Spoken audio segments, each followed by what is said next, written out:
pressure. Oh, baby, baby. What up, YouTube? It's your boy PUBzZz, and I'm going to make a statement right now. So listen closely. The YouTube gaming community is no longer about gaming. Think about that. The YouTube community is no longer about gaming. Before I get into all this, I just want to point out I have no ill will towards any of these individuals or groups that I may mention about what I'm about to say. I'm just stating my personal opinions, and I can't state those things without maybe pointing out a few individuals or groups that do certain things that prove my point. YouTube over the past year or so has seen the rise of gaming channels pretty much only focus on everything but actual gaming content. The biggest by far is these new vlogs and drama bullshit everybody's doing. The YouTube channels originally based on Call of Duty are the biggest offenders here. With the decline of the COD franchise over the past couple of years, the bigger channels had to switch up gears to come up with new content. And unfortunately, they end up being vlogs.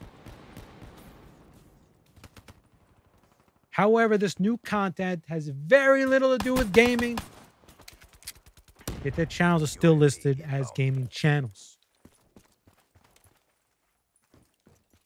Smaller channels who didn't live off of YouTube money simply found new games to post about.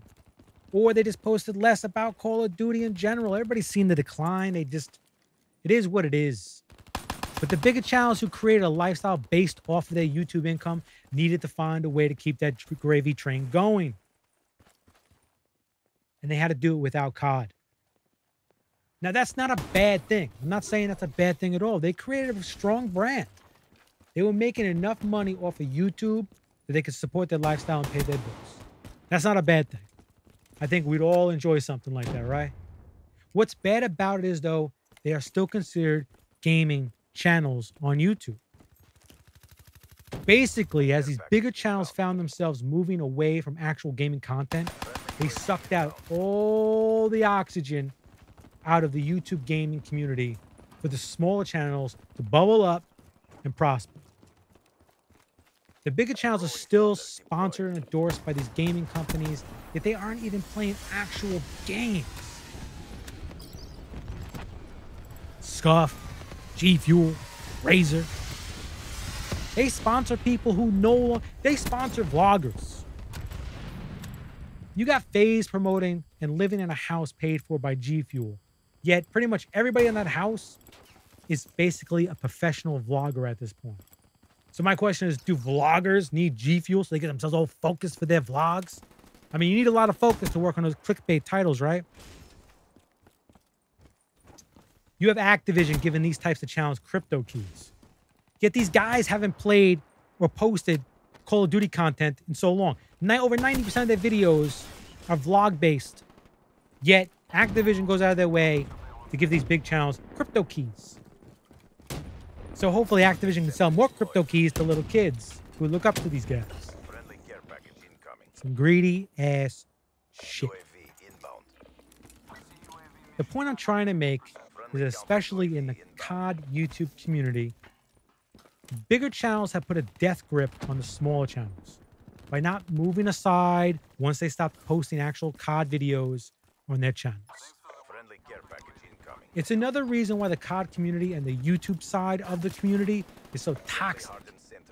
You force the hand of so many smaller channels to either give up or switch up their content as to more drama-focused bullshit.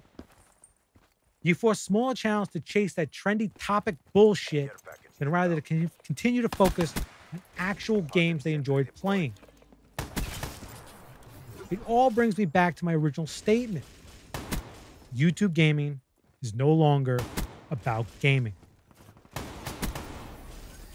YouTube gaming is filled with fake, phony-ass people using clickbait titles to sucker in young kids for their parents' money. The sponsors embolden these dudes to continue that hustle.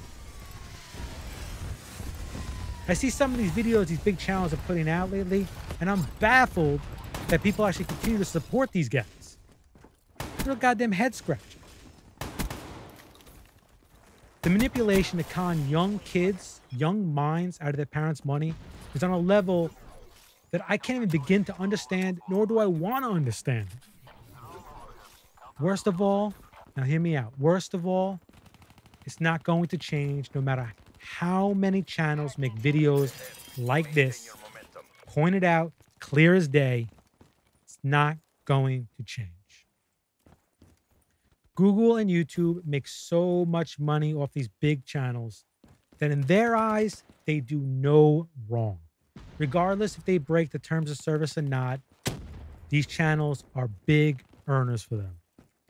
It's clear that YouTube rules only apply to the smaller channels, or should I say, the low earners.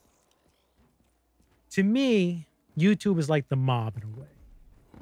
You take care of your earners, right? Just look at how the YouTube homepage works. If you watch any gaming channels or a lot of gaming videos, on that homepage, they'll start to suggest all these big ass channels to you that are gaming channels, but it's all filled with vlogs. There's no actual gaming anymore on these channels. It's all vlogs of people who used to game. But since they got 2 million, 3 million subs, YouTube thinks, hey, you should watch this guy's videos. So I say this in closing. To all the small channels staying true to actual gaming content, keep doing it.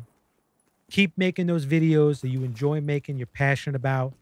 Keep playing those games that you have fun playing and you want to share it. Just like the old days, before there was money involved.